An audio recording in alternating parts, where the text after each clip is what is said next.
Olá, meu querido amigo, minha querida amiga, sejam todos muito bem-vindos a mais um Conde YC.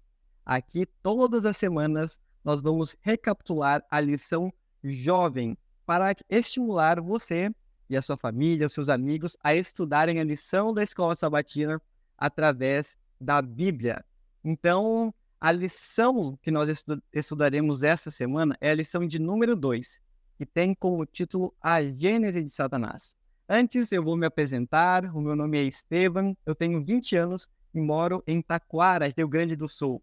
Estamos aqui com a nossa amiga Elisa e a nossa amiga Gabi. Deem oi aqui para o Oi, pessoal. pessoal.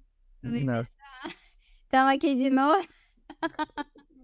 Muito bom. Isso, isso aí. Então, a lição, como eu comentei, a lição de número 2 tem como título A Gênese de Satanás. E esse assunto é um assunto muito importante. Porque como nós vemos, como nós conhecemos uma pessoa, alguém, é a maneira que nós pensamos dela, é a maneira em que nós olhamos para ela. A mídia, como é comentado aqui na lição de domingo, ela pinta Satanás de diversas formas, como você pode ver ali, como uma força essencial para o equilíbrio do universo, ou como um diabinho que está aí para fazer travessuras, para ficar brincando pela terra. Então, a maneira pela qual nós olhamos a Satanás é a maneira em que nós iremos temer ele, ou que nós não iremos temer, é a maneira que nós iremos pensar dele. E o texto-chave aqui está em Isaías, capítulo 14, que é aquele texto, talvez o mais conhecido sobre Satanás, que diz que Satanás ela era a estrela do céu, ela era a estrela da manhã, filho da alva, mas ele dizia no seu coração: eu subirei ao céu, acima das estrelas, exaltarei o meu trono, e no monte da congregação me assentarei. E ele diz que ele subirá, que ele seria o maior, que ele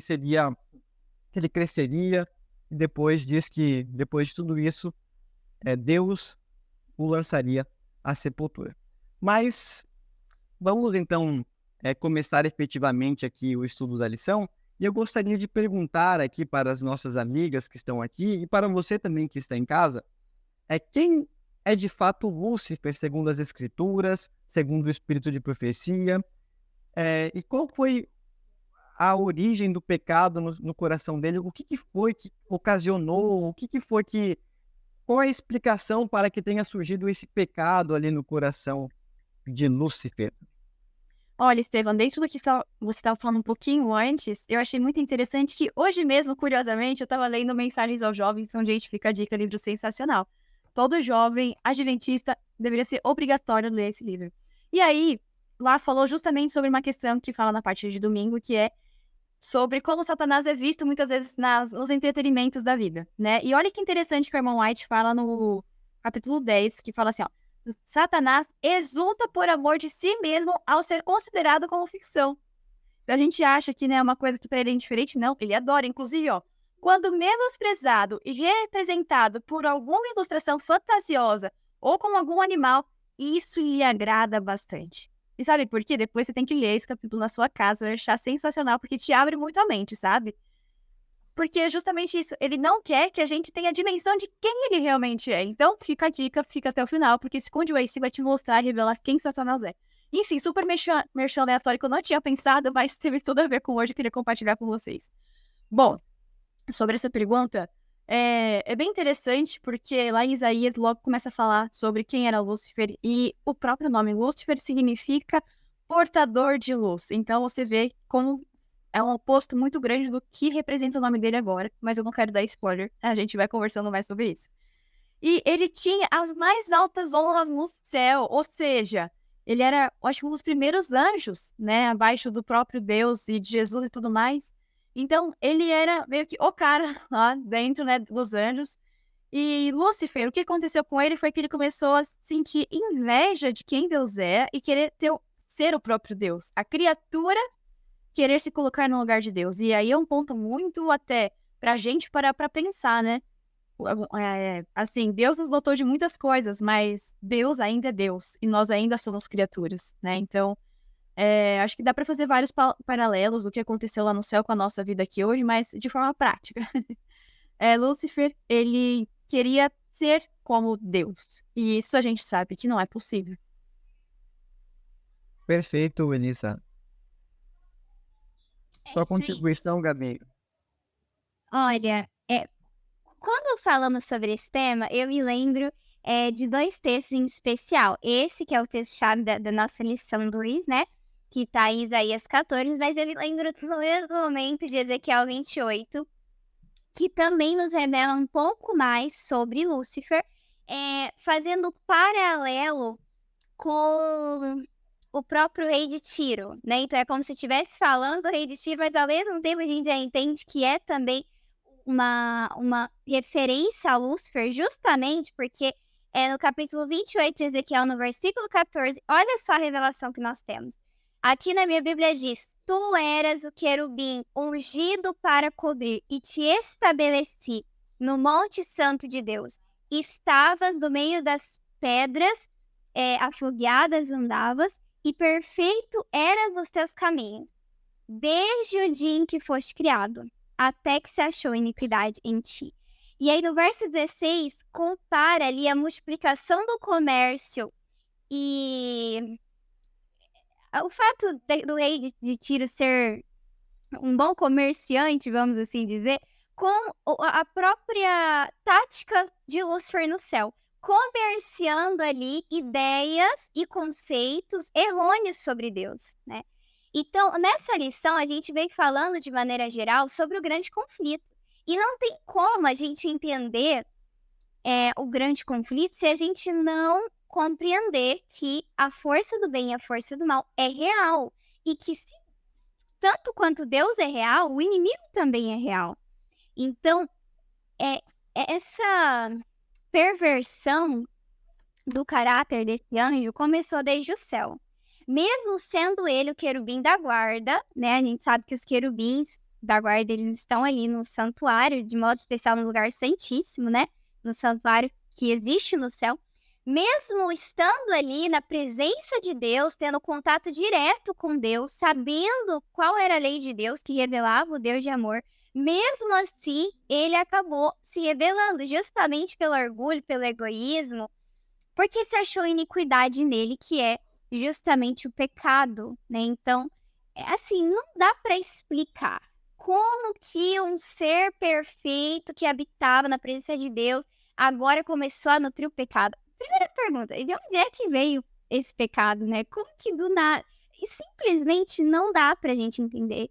E Herman White escreve que o pecado ele não pode ser explicado, ele não pode ser justificado, senão deixa de ser pecado. Então, simplesmente é algo que a gente não entende. E a Bíblia, por incrível que pareça, traz muitos poucos relatos sobre a origem do mal ali no céu. São basicamente esses dois textos, alguns de Apocalipse, pode ser que a gente encontre outros, mas não é o tema central da Bíblia. E sabe por quê? Porque não é tão importante assim como se originou o mal, mas qual foi o plano de Deus para simplesmente dar fim ao mal, ao pecado. Mas é interessante a gente refletir sobre isso, né? Porque muitas vezes pode ser que a gente esteja nutrindo também esse orgulho, esse egoísmo. E muitas vezes Lúcifer ali, ele até estava adorando a Jesus, mas no coração dele ele não estava inclinado ali, né, a obedecer. Então, muitas vezes nós corremos o mesmo perigo, mesmo, entre aspas, estando na presença de Deus. Até tem uma coisa que eu acho que é interessante a gente lembrar também, né? A gente vai conversar ainda sobre outras lições, né? Com certeza, mas Deus, ele dá o livre-arbítrio para cada um, né? Então, até não foi uma coisa que simplesmente, né? Foi a escolha do coração, assim como cada um de nós temos a escolha hoje de aceitar a Deus ou não. Então, também para não parecer assim, nossa, então Deus escolheu que fosse. Não, ele deu o livre-arbítrio como todos os anjos e todo o universo tem livre-arbítrio para adorar ou não a Deus, né? E aí entra a questão da nossa escolha individual, que também é importante levar isso em consideração. Exatamente, Elisa. Um dos pontos que mais me chamou a atenção sobre essa pergunta específica foi um texto que eu estava lendo, que eu acabei lendo em algum grupo ali, do Espírito de Profecia, em que Ellen White fala em que nós muitas vezes colocamos culpados para os nossos pecados. Não, Satanás não, foi um ser que colocou o pecado no meu coração, ou nós mesmos não, foi o pecado de Adão. Ellen White fala assim, muitos colocam a culpa dos seus pecados no pecado de Adão. Não, mas veja bem, foi aquela pessoa. Não, mas veja bem, foi aquela pessoa que me irritou. E a gente acaba procurando culpados para os nossos pecados. Mas se houvesse desculpas para o pecado, logo não seria pecado. Então, e um ponto interessante que me chamou muito a atenção, que eu descobri realmente aqui nessa lição, eu havia lido antes, mas não havia digerido muito bem essa questão, é que o ponto principal que levou a Satanás, a Lúcifer, a ter inveja ali do trono de Deus, era porque Cristo, ele não vivia exatamente como um Deus no trono. Cristo, ele era considerado um anjo Miguel. Enquanto Deus estava no seu trono, ali mesmo no céu, Cristo havia se tornado homem, no caso, havia se tornado anjo e caminhava ali com os anjos, ele tinha um contato muito mais direto com os anjos. E quando Satanás viu, olha, eu sou o anjo maior que tem aqui, abaixo de mim, acima de mim, só Deus. Mas por que esse Jesus aqui, ele é o único que consegue ir lá para as reuniões, para os conselhos gerais ali com Deus? O que ele tem que eu não tenho? E vendo a posição de Jesus, que era um anjo que agia como um anjo como ele, tendo acesso ao trono de Deus, aos concílios de criação de mundos e tudo mais, ele foi lá, opa, tem alguma coisa errada ali. E mesmo ele sendo o maior dos anjos, ele foi lá, alimentou o egoísmo no seu coração, e nós sabemos qual foi o desenrolar da história, né? Sim. E eu faço agora, Elisa e Gabi, uma outra pergunta para vocês. A gente viu que Satanás, Lúcifer, ele invejou o trono de Deus e ele parou por aí? Ele guardou inveja no coração dele? Não. Ele começou a agora querer colocar esse pensamento que ele tinha na cabeça de outros. Eu pergunto, quais foram os argumentos que Satanás ele começou a colocar ali no coração dos outros anjos, ali nos becos do céu, né, no cantinho ali falando, quais foram os argumentos que ele conseguiu, que ele falou para trazer 1/3 dos anjos de Deus para o seu lado? Olha, eu acho isso muito interessante, porque quando a gente para pensar, também é o que acontece com a gente hoje, no sentido das coisas que Satanás pode colocar na nossa mente. Uma delas é a dúvida, né? Não estou falando no sentido de você duvida sinceramente, ok? Não estou falando dessa dúvida, porque duvidar sinceramente isso é bom. Mas eu estou falando da dúvida que te leva ao engano e você coloca isso na cabeça das pessoas. O famoso colocar minhoca na cabeça dos outros. Então, foi o que aconteceu aqui nesse caso, né? Então, ele começou a colocar dúvida na mente dos anjos sobre quem Deus realmente era. Será que o reino de Deus era justo? Será que tinha que ser daquela maneira? Será que era realmente isso? Ou por que tinha que ser dessa maneira, né? Então, colocar em conta, em xeque, o caráter de Deus. E aí, um parênteses que é super importante a gente fazer. Esse é o centro do grande conflito. É o caráter de Deus. Ele que está em jogo. E aí fica pra gente, né? Se a gente vai cair nas ciladas do inimigo de falar, não, Deus ele realmente é arbitrário, ele não quer saber da minha vida. Ou se a gente vai experimentar de Deus, por assim dizer, ter um relacionamento com ele e entender qual que é o desejo de Deus pra gente, né? Então, isso foi uma coisa que aconteceu. E como eu falei na primeira pergunta, Lúcifer significa portador de luz. Satanás, que então foi o seu nome, é caluniador e adversário. Então, você vê a importância dos nomes, que isso acontece em toda geração e na Bíblia inteira também existe essa importância que não foi diferente. Além disso, eu acho que é importante a gente lembrar que Satanás, ou melhor, Lúcifer, quando ele estava nutrindo esses sentimentos, Deus não falou assim, deixa lá, entendeu? Na verdade, Deus foi conversar com Lúcifer para entender e mais de uma vez. Assim como ele foi atrás de Adão e Eva no jardim, e assim como ele vai atrás da gente hoje, Deus ele não mudou o seu posicionamento de querer que os seus filhos se voltem para ele. Na verdade, ele tem mostrado cada vez mais o interesse de estar conosco. E com Lúcifer não foi diferente, ele foi no encontro dele mais de uma vez.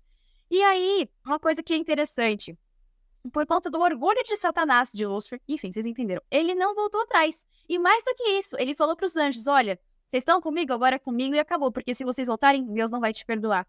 E assim, não sei pra você que tá em casa, mas eu já ouvi essa história na minha vida mais de uma vez. Olha, não vai não, porque Deus não vai te perdoar. Não tem porquê.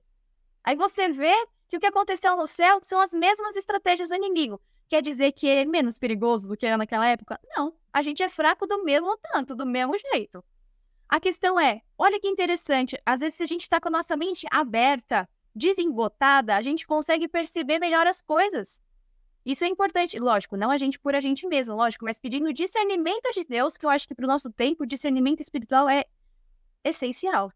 Então, é muito interessante a gente parar para pensar essas coisas como são parecidas. E aí, só para finalizar o meu fechamento, né, o meu fechamento é ótimo, mas do que eu tava falando, né, a gente sente a questão de, nossa, se você voltar para Deus, ele não vai te perdoar. Mas, muito pelo contrário, no livro Caminho a Cristo, que foi, assim, acho que um dos meus livros favoritos da Ellen White, que eu já li, que mudou a minha vida, ela fala justamente o contrário. Ela fala assim, quando você ouvir isso, você vai correndo para Deus, porque ele quer te abraçar, ele quer te ver.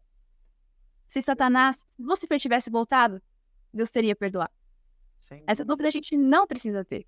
Eu acho que é incrível ver como as coisas aconteceram lá no passado, mas Deus permanece tomando as mesmas atitudes com a gente, de fazer a gente voltar para casa, como fala na parábola do filho pródigo, que é a minha favorita. Então, que o pai volta sempre para... Ou melhor, o filho estava perdido, mas o pai todos os dias ia até a porta de sua casa para ver se o filho tinha voltado, né? Então, acho isso incrível. Mas é isso. Foi tudo isso, mas é isso. Perfeito, Elisa. É interessante quando a gente para analisar os argumentos de Lúcifer no céu, né? Como a Elisa bem falou, as táticas não mudaram. Muitas vezes muda ali o objeto da tentação, as circunstâncias, mas as táticas não mudaram. As ciladas continuam existindo, e como a gente falou no início, eu acho que vale a pena ressaltar, Satanás exulta quando as pessoas o consideram uma mera ficção. Inclusive, ele usa da ficção para se revelar da maneira que ele não é. Por exemplo, eu creio que todos já ouviram falar da série Lúcifer. Eu nunca assisti, mas eu já tive assim um feedback como é. E aí a gente, só pelo nome eu já achei bizarro, mas mesmo assim tem gente que assiste, enfim. E aí a historinha ali contada é que, na verdade, o Lúcifer só queria ali fazer algo, e aí o pai, muito arbitrário, não, né? Então você vai ser expulso, porque você não quer se submeter a mim. Só que, na verdade, quando a gente começa realmente a parar para pensar em quem é Deus e quem é Satanás, nós percebemos que nitidamente não foi Deus o originador do pecado, não foi Deus que predestinou Lúcifer para se rebelar, e Deus estava constantemente tentando atrair Lúcifer para si novamente. Então ele deu tempo para Lúcifer, ele deu tempo para Lúcifer até mesmo amadurecer ali a sua decisão. E Deus, infelizmente, não pôde atraí-lo para si. Justamente porque o coração de Lúcifer estava cada vez mais endurecido. E ele começa agora a dizer que Deus é aquilo que na verdade ele era. Ele mesmo. Então ele começa a acusar Deus de um Deus arbitrário. Ele começa a acusar Deus de um Deus mau, de um Deus que não queria o bem das suas criaturas. Ele começou a espalhar entre os anjos a mentira de que a lei de Deus os aprisionava e que eles podiam ter um reino de mais liberdade. E é como a Elisa falou, parece que eu já ouvi isso. E parece que a gente continua ouvindo isso em pleno século XXI, onde era para nossa mente estar mais desembaçada, para a gente compreender o amor de Deus.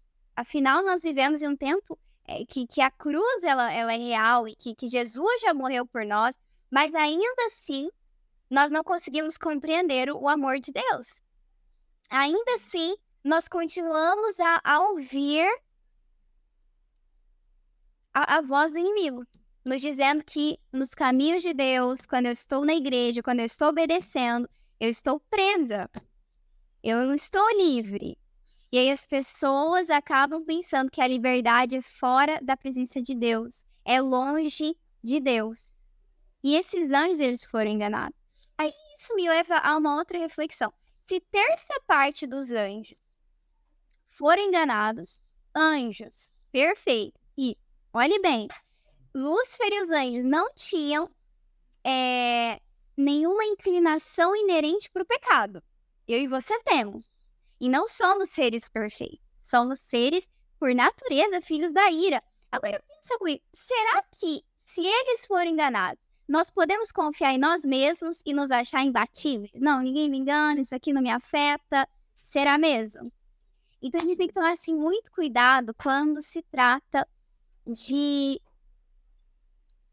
de realmente pensar que nós somos fortes, que nós somos capazes, que nós não seremos enganados. Porque os mesmos argumentos que Lúcifer usou para condenar o governo de Deus ainda são argumentos atuais. E como que ele busca doutrinar, principalmente os jovens, por meio das séries, por meio dos filmes, por meio das novelinhas. Porque a gente começa a achar normal o que a Bíblia diz que é pecado. E a gente começa, a exemplo ali dos anjos que foram enganados, a duvidar. Ah, mas será que Deus é amor mesmo? Será que Deus quer o meu bem mesmo? Será que aqui a gente não está presa demais? E a gente vê que as mesmas ciladas foram repetidas no Éden. Essa questão de duvidar da palavra de Deus, de não depender da palavra de Deus. Aí é algo absurdo. Então, assim, as táticas são as mesmas. E diante dessa guerra, nós precisamos estudar as táticas do nosso adversário. Não para exaltar o poder de Satanás, porque ele já é um derrotado em nome de Jesus, mas para que a gente não seja enganado. Porque ele trabalha de maneira muito sutil. Então, resumindo, os argumentos foram esses, que Deus não era o Deus de amor, que a lei não era uma lei de amor.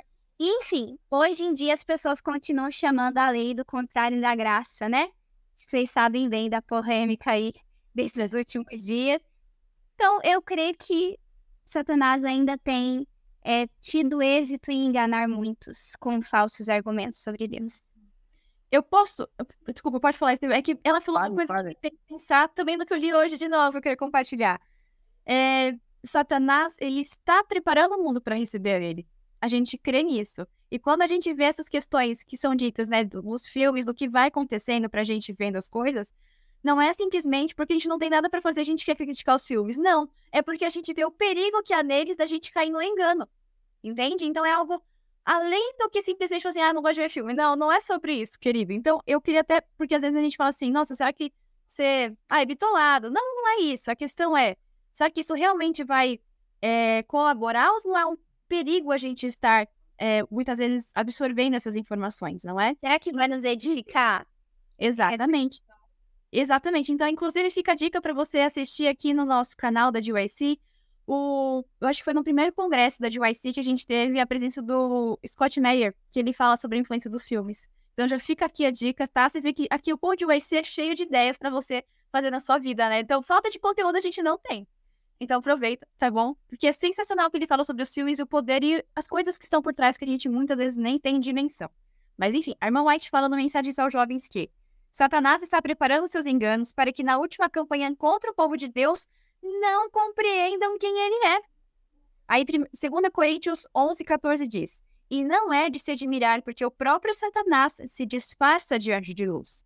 Embora algumas pessoas iludidas sustentem que ele não existe, Satanás a está aprisionando e, em grande medida, trabalhando por meio delas. Satanás sabe, melhor do que os filhos de Deus, o poder que podem ter sobre ele quando sua força está em Cristo.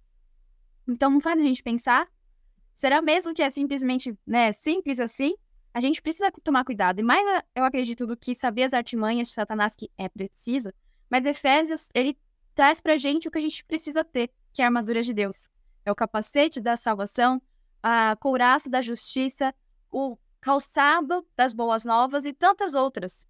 Então, eu acredito que é importante, dentro de tudo isso, ter essa dimensão e, mais do que isso, se apegar a Deus. Porque se a gente não estiver com Ele, a gente não vai ter discernimento espiritual e a gente não vai ter força para enfrentar a batalha. Perfeito, hein, meninas? Meu caro amigo que está assistindo, você tem que guardar na sua cabeça uma coisa que eu não havia parado para pensar. A Gabi colocou muito bem colocado aqui.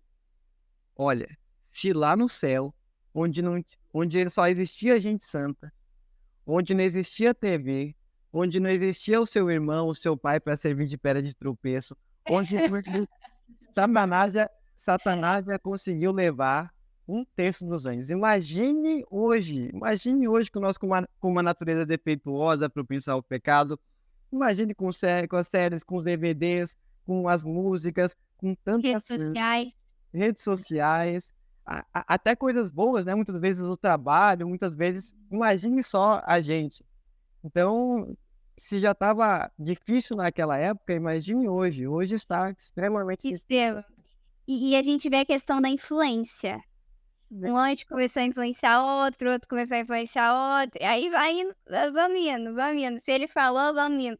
Então a gente tem que dar muito cuidado com as influências também, né? Quem que está ao nosso redor? Nós somos basicamente o resumo de 5 pessoas das quais a gente convive, né? Então, as influências, elas realmente dizem muito sobre nós e elas influenciam muito, porque pelo contemplar somos transformados, né? Então é outro ponto importante. E aí, dentro do que ela falou, desculpa, é que tá maravilhoso. Cada um tá dando um gancho, eu tô pensando em uma coisa. Porque o que ele falou é verdade. Satanás, por ele estar em altas posições, ele era o líder, de certa forma, de muitos dos anjos. Aí entra uma importância que eu acho que é, assim, pra vida. O culto racional. A importância da gente ir na fonte, a gente pesquisar. Porque, como o Estevão falou, não é porque o fulano de tal disse, fulano de tal fez, que é o certo. A gente não vai pro céu por causa da fé dos outros, né? Então, eu acho que isso também é uma forma da gente se precaver, assim, vocês entendem o que eu quero dizer? Da gente tomar cuidado. E a gente ter a nossa experiência com Deus, que eu acho que isso também que é o que ele chama pra gente hoje. A gente fazer. E Deus nos fez seres racionais, né? Então vamos usar o raciocínio, galerinha. Em nome de Jesus. Perfeito. E eu achei aqui super interessante isso que a Elisa comentou, porque nós devemos olhar a Cristo como um amigo, como uma pessoa a toda situação. Nós devemos sim escutar o que os nossos amigos falam. Nós somos defeituosos, sempre terá alguma coisa para que a gente possa crescer. Então nós devemos estar sempre de ouvidos abertos. Só que nós não devemos ser céticos a escutar novas verdades ou novas informações e a gente procurar por nós mesmos, no sentido, sem uma ajuda divina, descobrir a verdade. Imagine só, qual seria a atitude correta da maior parte dos anjos? Olha, Satanás colocou uma questão interessante, eu não havia parado para pensar. E era uma coisa nova, era uma novidade. Só que, ao invés deles analisarem por si mesmos, não pensarem, eles deveriam ir ao melhor amigo, a Jesus Cristo. Olha, Jesus, Lúcifer veio aqui, me disse isso, me disse aquilo. É isso mesmo que é Deus. Os anjos tinham acesso a Deus, né? Eles teriam a fonte ali infinita de sabedoria, de poder para consultar. Muitas vezes nós escutamos filosofias, questões que parecem que fazem sentido. E ao invés de nós buscarmos o nosso melhor amigo, o que deve ser o nosso melhor amigo, nos ajoelhar, Senhor, olha, essa pessoa me contou algo novo, eu não havia parado para pensar, faz sentido, mas também uma coisa que no meu coração me diz que está errado, me mostre através da tua palavra, me mostre através das impressões do Espírito Santo. Então, sempre que você tiver alguma ideia nova, alguma coisa assim, procure o seu melhor amigo. Cristo, ele vai estar lá e vai estar disposto a falar a verdade, a te iluminar no caminho correto. E é importante Pode falar, Gabi. para a Bíblia. Porque hoje em dia, no cristão, as pessoas falam assim, Deus me revelou. Com base em quê? Nos meus sentimentos. Eles são confiáveis? Não. Então questione os seus sentimentos. Os nossos sentimentos não são o nosso Deus, amém? Deus é Deus, Deus é o nosso Deus. Então, muitas vezes a gente pensa assim, não, mas eu senti. E aí, a lição vai até falar sobre isso, o quanto o nosso coração é enganoso. O quanto nós devemos tomar cuidado. Se não me engano, é a lição 3 que vai estar falando sobre isso. Porque muitas vezes a gente fala, não, mas eu senti que eu devo ir por esse caminho. Não, mas alguma coisa soprou aqui no meu ouvido que diz que eu tenho que fazer isso. Leve para a Bíblia. Tudo tem que passar pela prova da Bíblia. Eu creio nisso porque no filme lá, do desenho bíblico fala isso, mostrou isso. E aí a gente começa a viver uma ficção, a gente começa a acreditar na serpente, na versão da serpente. Então, muito cuidado com isso. A gente precisa entender que a única palavra infalível é a palavra de Deus. E se a gente estiver medindo nosso conhecimento sobre Deus por meio dos conteúdos que Satanás cria para a gente assistir, ouvir, contemplar, nós não vamos ter uma visão correta de quem é Deus. E aí a gente vai acabar sendo mais uma turminha enganada aí pelo enganador do século. Perfeito. Quando o Adão, ele mordeu a maçã, ele sentiu medo, sentiu calafrio. Não, o espírito de profecia diz que ele se sentiu alegre para, nossa, olha que sensação boa. Então, nós devemos tomar cuidado com os nossos sentimentos e orar bastante, ler e procurar as respostas na Bíblia, né? Agora nós vamos para a dica de USC. Elisa, pode soltar ali, colocar a vinheta?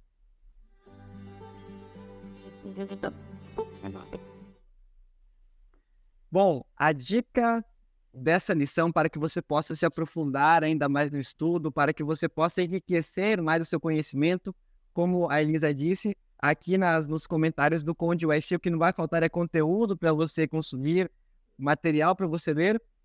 Eu vou recomendar aqui a leitura do Patriarcas e Profetas, do capítulo 1. Você pode pegar o antigo ou também na nova, com a nova versão atualizada, né? O capítulo número 1. Ele explana, é o conteúdo que eu conheço que explana de melhor maneira assim, os pensamentos de Satanás, o desenrolar ali no céu, o que exatamente aconteceu, quantas vezes, uma coisa que a Elisa colocou aqui, né? Satanás não pecou, Lúcifer não pecou e Deus já cortou, não. Aqui revela que Deus falou uma vez com Satanás, depois outros anjos puros falaram com ele, depois de tanta insistência, ele foi expulso. Então, recomendo aqui a leitura do capítulo número 1 do livro Patriarcas e Profetas, para que você possa enriquecer mais ainda o seu estudo.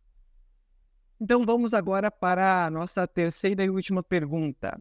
Como Deus, ele provou agora que as acusações de Satanás eram falsas? O que ele fez? O que essas dúvidas que Satanás colocou já foram totalmente respondidas? Ainda vão ser respondidas no futuro?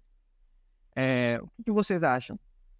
Bom, dentro disso, Deus aí tem uma sabedoria gigante, né? Porque a gente até pensa em muitas coisas que poderiam ter acontecido, mas Deus, ele deu tempo ao tempo, por assim dizer, de uma forma humana, em que ele fez com que o universo inteiro, porque não foi uma coisa que atingiu somente o céu, atingiu os outros mundos. Satanás, ele tentou contra Deus nos outros mundos também, que a gente nem sabe que existem onde, enfim. Mas ele também tentou nesses lugares. Mas o que Deus faz, então, a primeira vinda de Cristo é o ápice de todo momento do grande conflito. Porque é o momento em que fica claro para o mundo inteiro, primeiro, que Jesus, ele veio para revelar o Pai, assim como a palavra já diz. Ele fez aqui na Terra, ele morreu a morte de cruz em nosso lugar para que a gente possa ter a oportunidade de estar com ele novamente. Esse é um ponto. Mas mais do que sobre nós, é sobre ele, sobre o caráter de Deus. Então, com tudo isso que aconteceu, o mundo viu que Satanás, ele teve a audácia de matar o próprio Deus. O universo inteiro viu isso.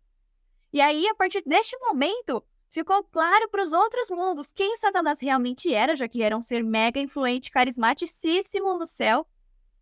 E aí, então, nesse momento, né, lógico, toda a vinda de Cristo, o mundo inteiro, o universo, melhor, viu aqui no nosso planeta, o planeta Terra, como sendo todo o cenário, o palco do grande conflito. E o momento, eu acho que, por isso que é tão especial a gente não só pensar, é importante não só pensar no que Satanás faz, mas enriquecer e glorificar ainda mais a Deus, porque ele que faz com que a gente possa chegar ao Pai novamente por conta dos pecados, e ele salva o universo inteiro também.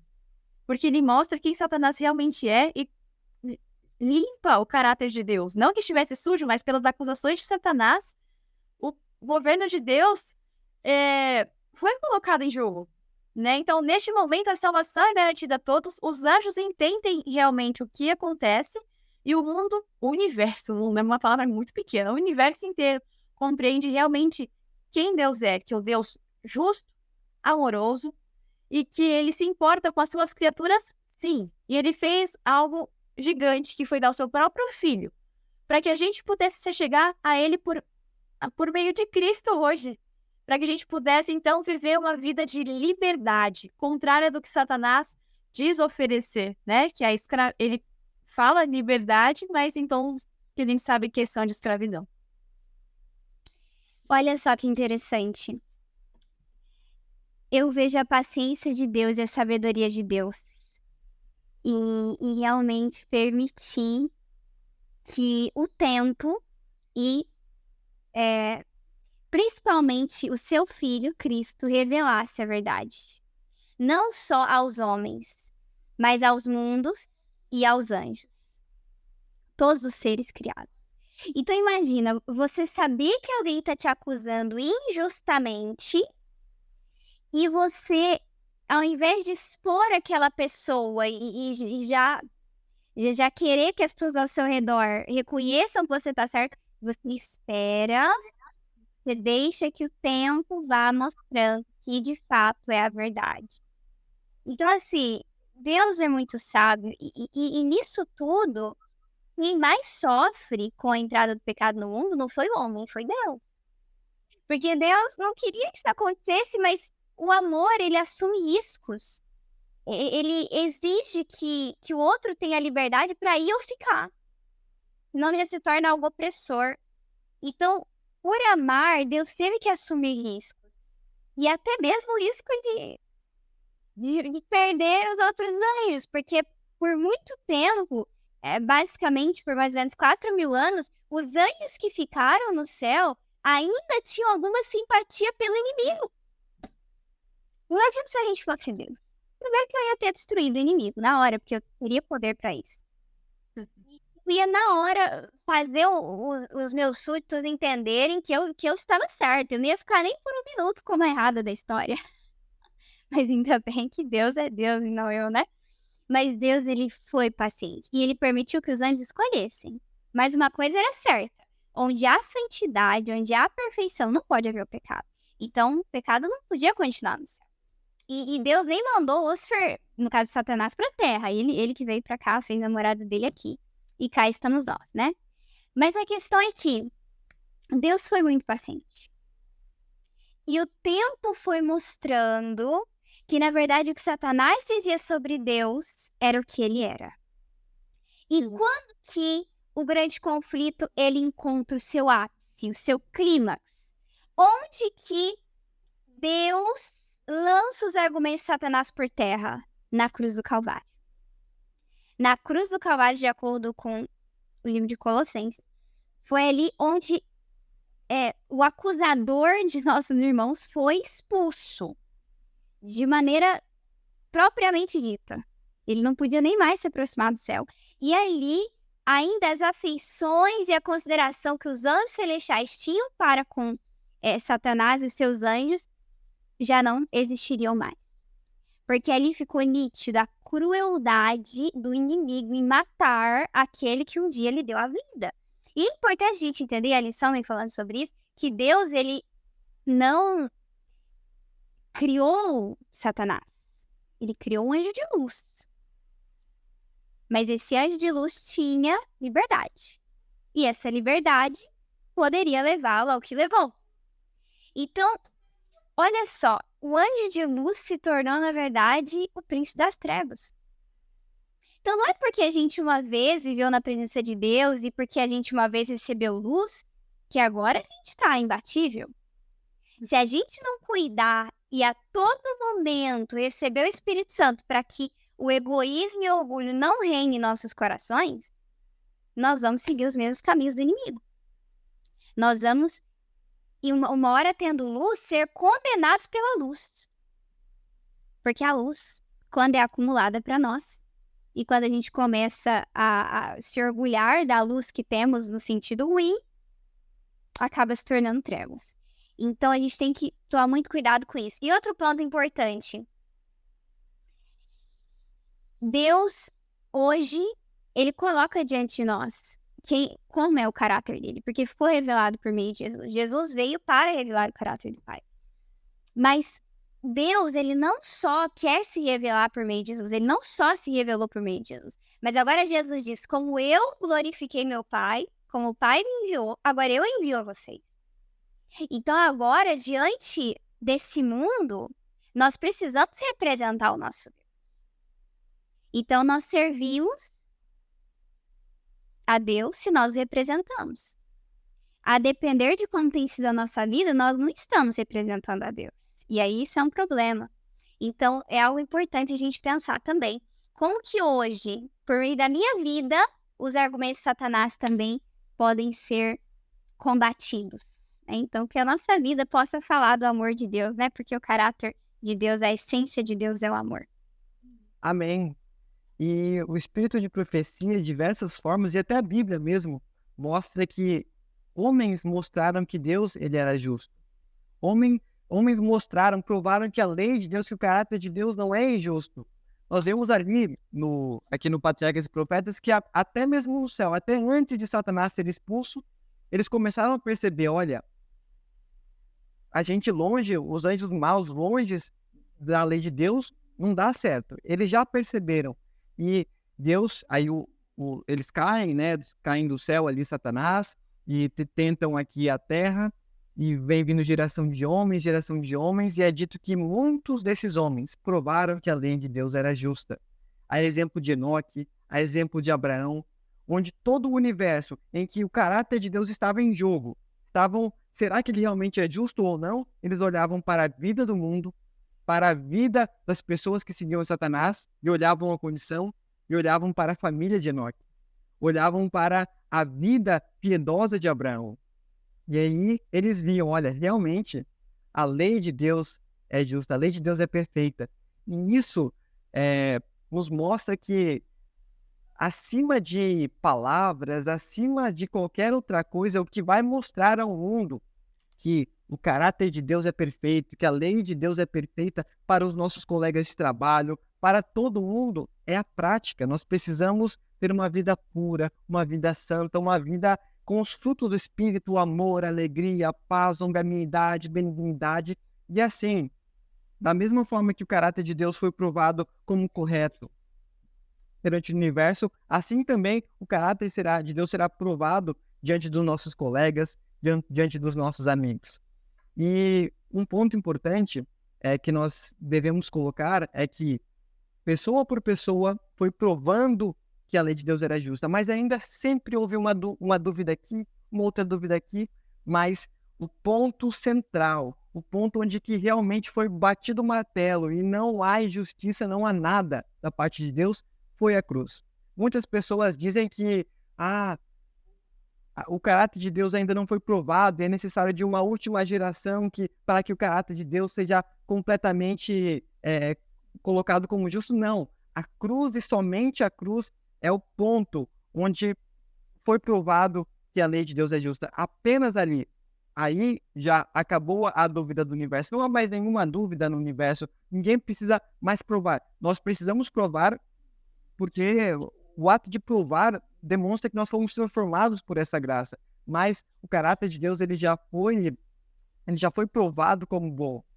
E isso nos mostra que nós devemos, e na verdade isso não nos tira que a nossa responsabilidade de vencer como Cristo venceu, de tirar todas as nossas impurezas e sermos pessoas perfeitas assim como Ele é em nossa esfera humana.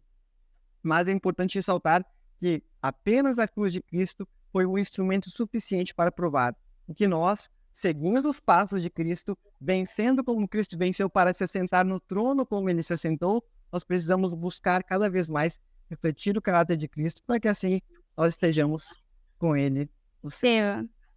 É interessante também que começou ele na cruz, ali ficou claro, mas houve uma continuidade da revelação da justiça de Deus no juízo. Tanto que em Apocalipse 19 diz que a partir do momento em que findar o juízo que agora está acontecendo, que nós conhecemos como juízo investigativo, todos os anjos seres, eles declararão que Deus é justo. Então Deus não precisa estar anotando ali porque ele vai esquecer. Deixa eu anotar aqui que o Estevão fez isso aqui, senão daqui a pouco eu esqueço. Não, ele precisa anotar o que a Gabi, a Elise e o Estevão estão realizando de bom ou de ruim, para que os anjos tenham ciência. Primeiro que a gente chega no céu. Aí os anjos pensam assim, mas que eu lembro a Gabi fazer aquele tanto de coisa lá, como é que só trouxe ela pra cá? Aí Deus vai falar, vem cá, mas aconteceu um processo aqui, o Espírito Santo trabalhou, foi transformando essa menina difícil, ela continua uma menina difícil, mas glorificada. Mas enfim, brincadeiras à parte, né? No céu todos seremos perfeitos. Mas é nítido que o juízo também mostra o caráter de Deus. Porque, poxa, ele não precisava anotar, ele não precisava fazer juízo, ele não precisava levar a gente para o céu para mostrar para a gente os livros. Ele podia só falar, ó, eu sou justo, vocês creem? Cremos. Então, fica aí, não precisa questionar, não. Só que ele ainda dá oportunidade para a gente saber, para a gente ter certeza. Então, o juízo também mostra esse lado amoroso de Deus, que Deus é amor, porque ele nos dá um advogado, né, para defender a nossa causa, mas também é um Deus de justiça. Então, isso é muito claro. E às vezes, hoje a gente vai para o extremo de pensar que Deus é tão justo a ponto de não ter amor, ou ele é tão amável que ele nem vai fazer juízo. Todo mundo vai ser salvo. Não precisa ser transformado aqui. Dá para esperar Jesus voltar. E aí é outro engano. Então, assim, são vários enganos que a gente precisa ir para a Bíblia e ter a Bíblia como nossa regra de fé e prática. Perfeito. Mais algum comentário, Elisa? Eu achei maravilhoso, gente. Senão a pessoa que tá do outro lado vai falar assim, nossa, já estudaram tudo pra mim? Não, você vai ficar com gostinho sim. Eu não vou falar pra você falar, nossa, agora eu preciso saber o que eles estão falando e estudar na sua casa. A gente tá dando aquele empurrãozinho especial, empurrãozinho amigo, pra você falar assim, essa lição tá boa, eu vou estudar. A gente tá de olho, viu? A gente espera que você também goste e desfrute da palavra na sua casa também. Perfeito. Então, que Deus nos ajude, né, a nos apegar à sua justiça, para que nós não sejamos enganados. Uma coisa que me marcou dessa conversa que foi o que a Gabi falou ali. Se 1/3 já foi, imagine hoje, nós possamos nos apegar a Cristo, fazer dele um amigo, todas as dúvidas, todos os problemas, levar ao pé da cruz, levar a nossa sala de oração, levar a Bíblia, levar o estudo do Espírito de Profecia, para que nós não caímos nas infinitas ciladas que o inimigo nos preparou. E confiando apenas na cruz, né, que nos habilitará a vencer como ele venceu, para que nós nos assentemos no seu trono, confiando apenas no seu poder transformador em nossa vida. Amém? Vamos fazer uma oração, então? Você que está na sua casa pode se ajoelhar, nós não vamos aqui por conta das câmeras, mas vamos fazer uma oração. Querido Deus, eterno Pai, Senhor, sabemos que o Senhor é justo, que o Senhor é um Deus de amor, ó Pai, um Deus paciente, e que providenciou tudo, ó Pai, para que a tua lei esteja pura, para que o teu caráter, ó Pai, esteja puro, longe de toda dúvida, Pai. Te damos graças por tudo isso. Senhor, sabemos que Satanás, ele está com água na boca, ó Pai, atrás de nós, atrás dos seus filhos, ó Pai, querendo colocar-nos em ciladas, em questões que nos desviarão o foco, em questões que nos vão tirar a noção do verdadeiro mal que é o pecado, ó Pai, do verdadeiro caráter de Satanás, ó Pai. Pedimos que o Senhor nos mantenha ao teu lado, nos ajude, ó Pai, a sermos teus amigos, ó Pai, a sermos teus verdadeiros filhos, onde cada problema, Pai, nós o levemos à Bíblia, nós o levemos à tua palavra, Pai, para que o Senhor ilumine o nosso caminho, para que nós não pequemos contra ti, ó Pai. Esteja com cada amigo, com cada irmão que está assistindo este comentário da lição, que o Senhor os ilumine nos seus estudos particulares, para que todos nós possamos crescer em espírito e em graça. Em nome de Cristo Jesus, é o que nós lhe pedimos. Amém. Amém. Muito obrigado, então, meu amigo. Tenha uma ótima semana e não se esqueça de ler capítulo número 1 do Patriarcas e Profetas. Uma ótima semana. Tchau, pessoal. Não, Deus abençoe você.